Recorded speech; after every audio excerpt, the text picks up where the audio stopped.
Yesterday, Sylva, the Minister of State for Petroleum Resources, paid his first visit to the site of the Nembe oil spill in Bayelsa State, more than 3 weeks after a blowout occurred at a wellhead in the Santa Barbara oil field. Sylva, a former governor of the state, was accompanied on the visit by the Chief Executive Officer of the Nigerian Upstream Regulatory Commission, Benga Komolafe. The minister assured residents of the area that the authorities were working round the clock to contain the spill and restore the environment. Arise correspondent Uvieteme George reports.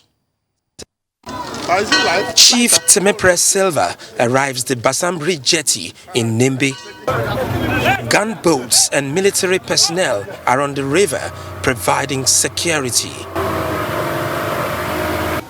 The Minister of State's Petroleum Resources acknowledges cheers from women along some coastal communities and fishing settlements. It is a 30-minute ride through rivers, creeks and tributaries to the Santa Barbara River. Within 1 kilometer to the leaking wellhead 01, we stop for safety concerns. Sylva assesses the situation through a drone shot of the environment. You can see the spill is still on, and officials of IATO and those they have contracted are trying to contain the spill over there. We remain committed to everything we have said from day one. Our priorities in this concern is 1, to stop the spillage and contain the well, kill the well. Amendments have been made clearly. We're in concert with Halibutton, Coots and Boots. They're already on ground. Equipment have been mobilized as I speak right now from Port Harcourt. We expect the barge to be there anytime from tomorrow afternoon with the equipment to put out the spillage and contain the well and finally kill the well. Number 2, we are truly concerned as a responsible company. We are concerned because the community are partners. We are concerned whatever plight they have had to face from this incident. As you know, it is an incident. We have been very careful with our words because we do not want to go ahead and indict anybody until a post-mortem is concerned. Returning from the site of the spill, the minister watches the video again to assess the level of impact on the environment. He arrives Basambri and walks straight into the town hall for a meeting with his people. I want to assure you, Your Royal Majesty, that the commission which will lead will do everything possible to ensure that we make sure that the regulators operate with the best practices in a manner that their activities do not, further negatively impact the lives of people in the host community. Incidents are always sabotage. They should refrain themselves from that. That way, we can create better relationship between community and organizations. I want to also accept that they did well by providing the reliefs, but we still need more. It is quite monumental. I think the company needs to do more in the area of containment and also send more relief materials to the people and ensure that they stop the spill as soon as possible by ensuring that they contain what is happening there. The minister seems pleased with containment efforts by the oil company. Nobody can stop an accident, but when an accident happens, we want to also see that steps are being taken to ensure that things are corrected. So we have come and we have seen, as sent by the president, we have gone to the site, we have looked at the place, and we have seen that the company is making reasonable effort to contain the spill. We will go back, we will make comprehensive report to Mr. President, and we will get back to the community. And of course, the company has assured us that they are going to do everything to ensure that the spill is contained and the place is the Christmas tree is repaired. In fact, they are giving us a commitment that in the next 2 days, they will be in position to at least stop the spill. The comportment of his kinsmen since the oil pollution began draws the commendation of Timipres Sylva. We would like to also use the opportunity to thank the community for being peaceful, for not taking the laws into their hands. We are quite happy that they took this position, and we want to assure them that Mr. President is always on the side of the people. We will stand with them. We are not on the side of the company. We want to make sure the company does the right thing. And of course, the regulators are here to ensure that. So we will continue to monitor the situation and of course, continue to keep you briefed. In the meantime, work intensifies at the site to halt the spread of crude oil from the leaking oil well 01 of ITO's OML 29. Ovietime George, Arise News. Now joining us from Anchorage, Alaska, in the United States to enlighten us on why blowouts of this nature occur, preventative measures to stop them from recurring, and the remedial measures needed to restore the environment is Professor Richard Steiner. Professor Steiner is a marine conservationist and has extensive experience working around the world, including in Ogoniland, on oil spill containment and environmental conservation. Last week, he was appointed as a technical advisor to the Ijaw Diaspora Council to assess and advise Nembe communities on the oil spill. Good morning, Professor Steiner, and thank you for joining us. Good morning. How are you? Well, we're fine here, Professor Steiner, and thank you very much for agreeing to join us. Well, very quickly, you are an environmental damage assessment expert, and you've been involved in this Niger Delta issue since the early 2000s. And I read a piece that you wrote, that is out there in circulation with regard to the Nembe oil spill. Now, you were talking about the flow-out rate of this particular wellhead in Santa Barbara. Well, how did you calculate that? Because you said the flow-out rate is about 10,000 barrels a day, and that over the period of 3 weeks that we have had that incident, in Nembe, that it will be up to about 200,000 barrels so far of crude oil. But yesterday, we had the Director General of the Oil Spill Detection Agency, called NOSTRA, on this program. And he was saying, no, that's an exaggeration. And that from the efforts they've made so far, they will calculate 4,000 barrels total loss. But if you also estimate that further by the number of days and the period that there was no effort to collect the flow out, that it wouldn't be anywhere near 200,000 barrels per day. That was one part of your comment that I thought that I should draw your attention to. But as an environmental expert, how bad is what is happening now in Nembe? Well, certainly. Thank you, first of all, for having me. I've worked on oil spills all around the world, and while each one is unique in its own way, one thing is in common with all oil spills, and that is the government and the oil industry, the responsible parties, always understate the volume of outflow, the size of the spill.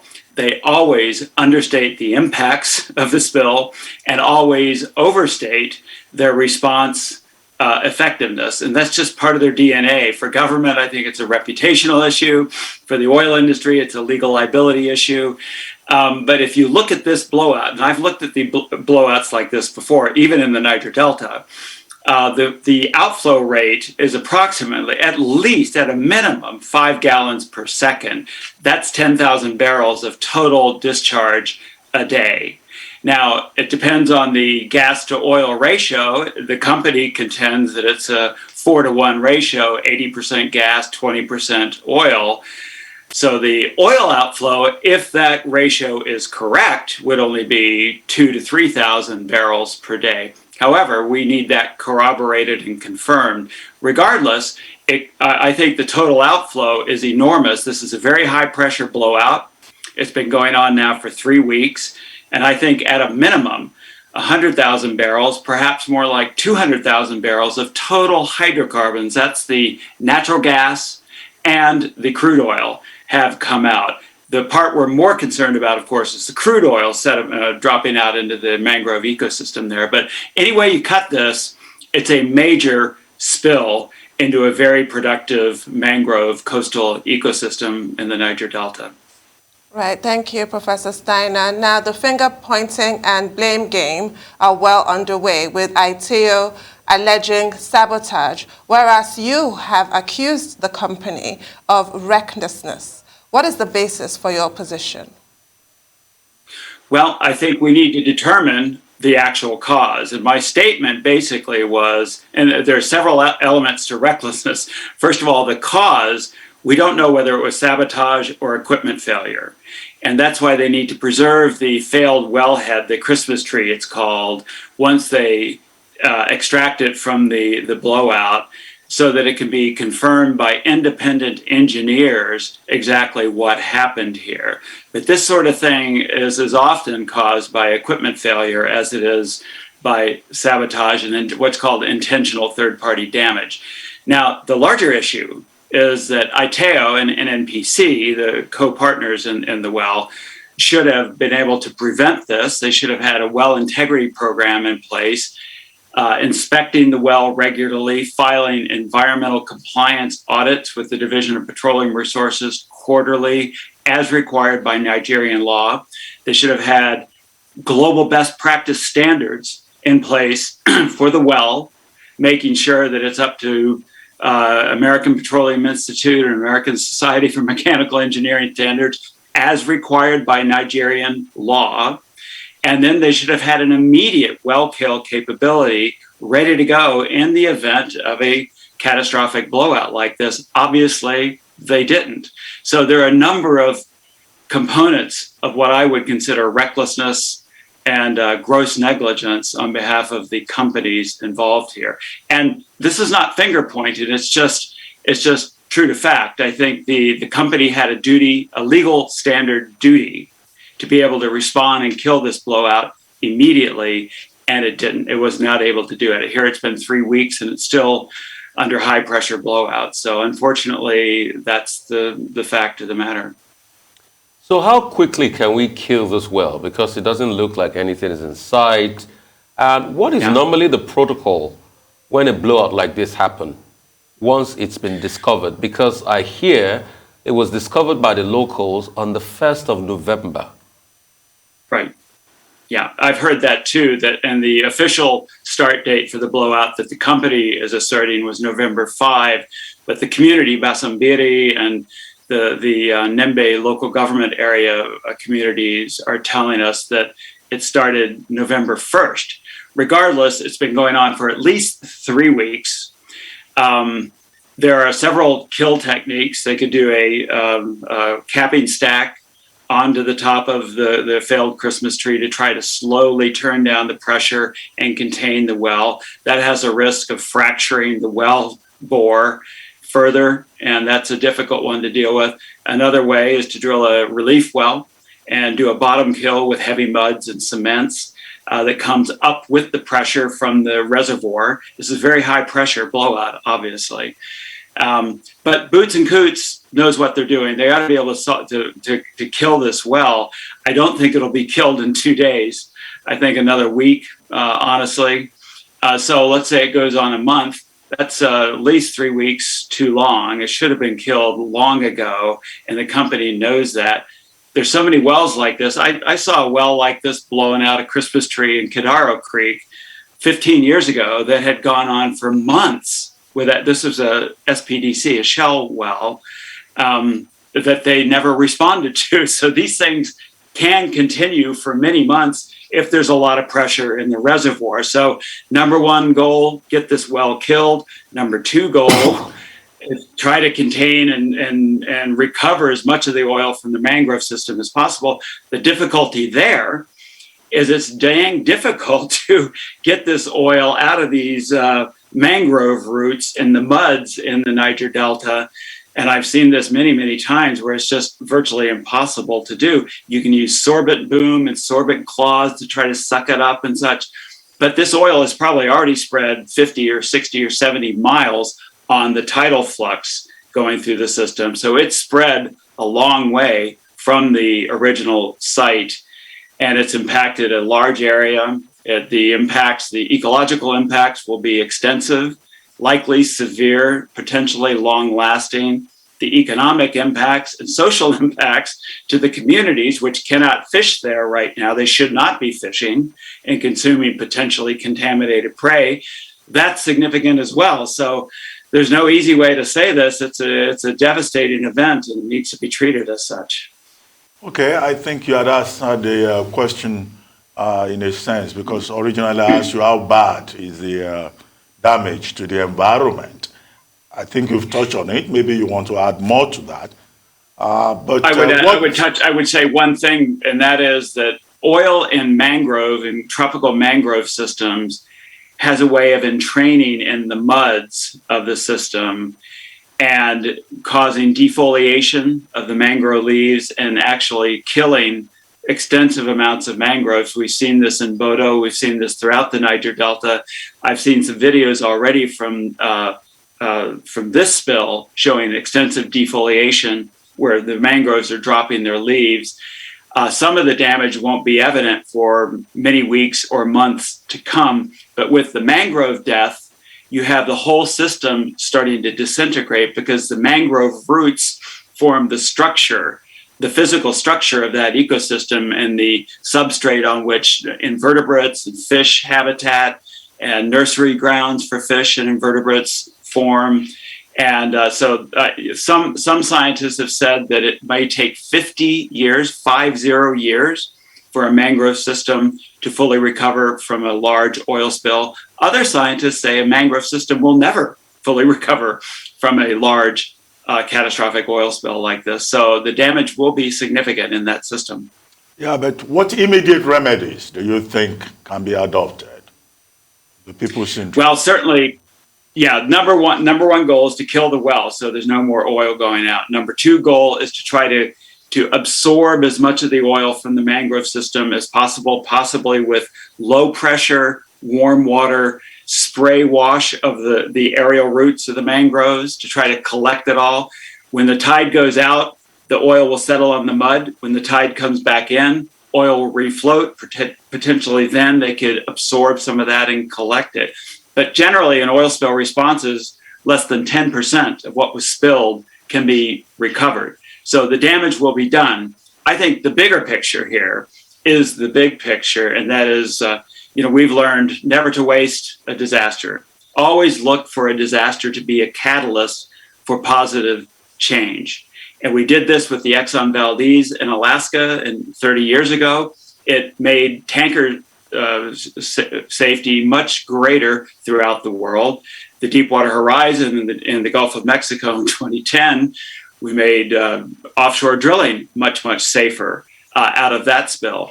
Out of the Nembe spill, I would encourage the federal government to think big and look at a global arbitrated settlement, compel all the oil companies that have worked on the Delta over the decades to come to the table with the federal government and the state governments and the tribes, the affected people, and agree to accept an arbitrated settlement, an independent arbitrator, to do three things. First of all, to provide just compensation for the past several decades of damages. Then secondly, within that context of compensation, provide the local communities a share of the revenues of oil and gas produced and transported from the region. That way they'll be much more engaged in the safe transport of oil. Secondly, clean up and restore the entire Niger Delta, not just the high prep program in Ogoniland right now, which I've understood is having some hard times getting started. And then thirdly, bring all the oil infrastructure, the wells, the pipelines, the flow stations, everything up to global best practice standards, which is required. All three of these things are required by Nigerian law. The Nigerian law is pretty good on this. The problem has been the government has not really bent over backwards to enforce that. And I think this is an opportunity for the government to really show that it's concerned about doing its job, which is looking out for the welfare of the people, its citizens, and here's a way to do it. So I think this total program for the entire Niger Delta would take $10 billion US dollars to $20 billion US dollars.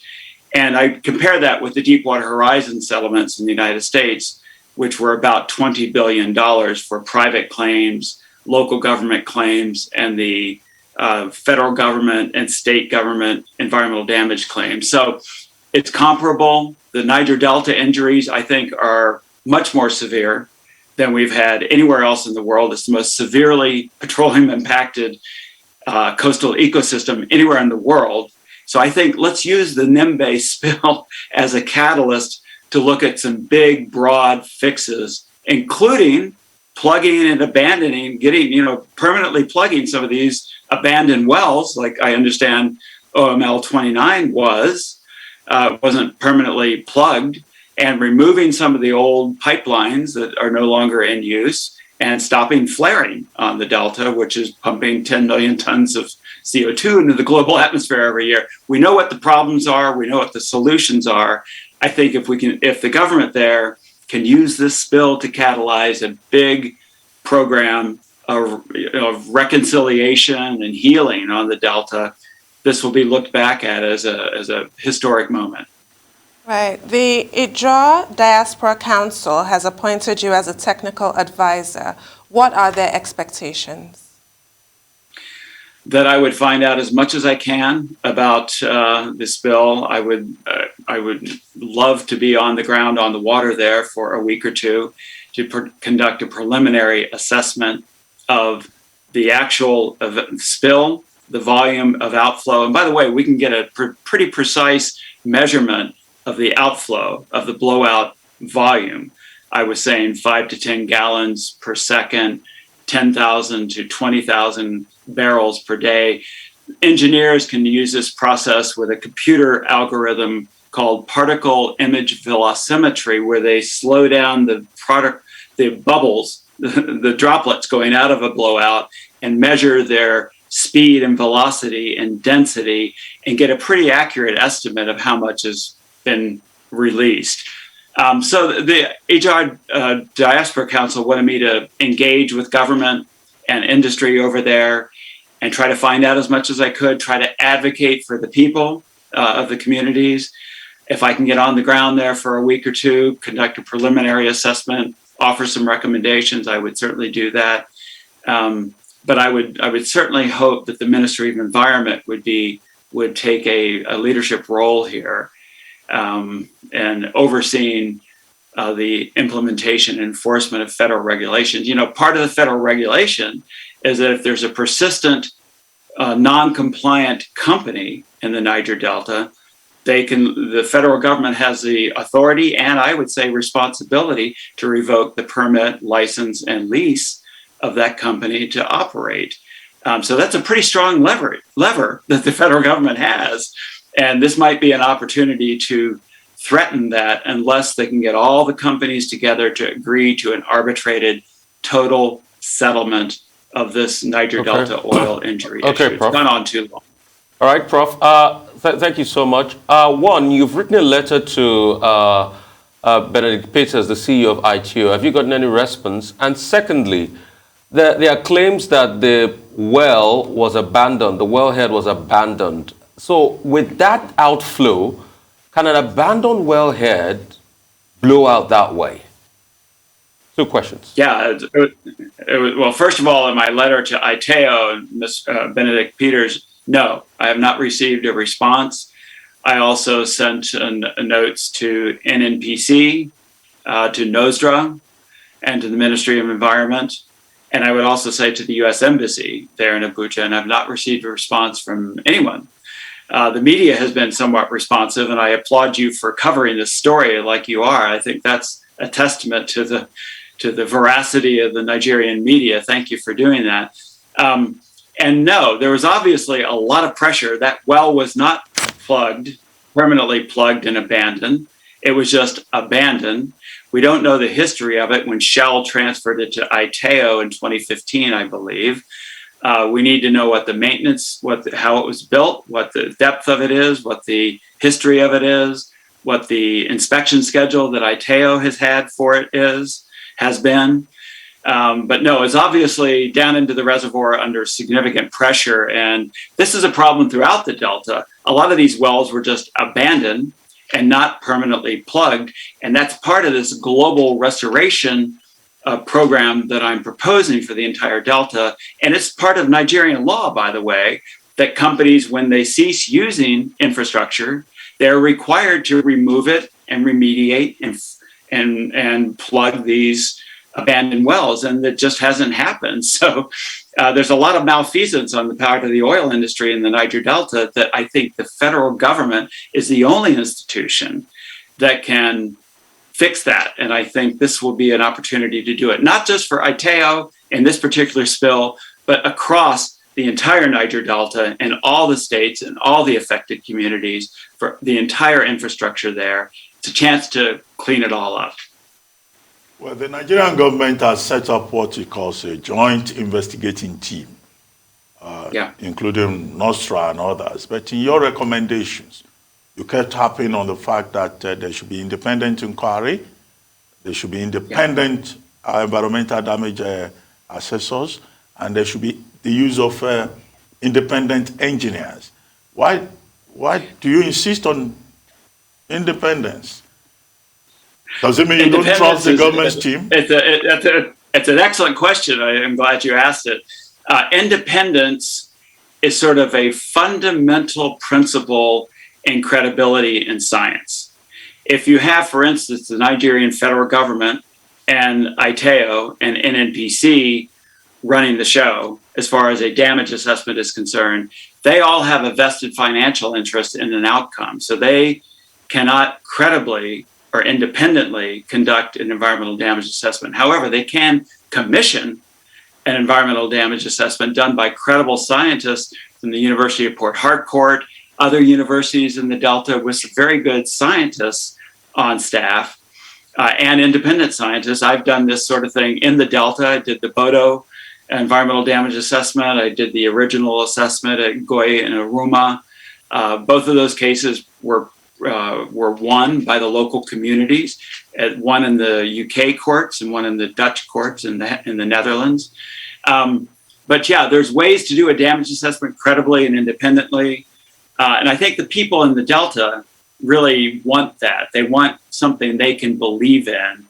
And there should be an environmental damage assessment going on right now.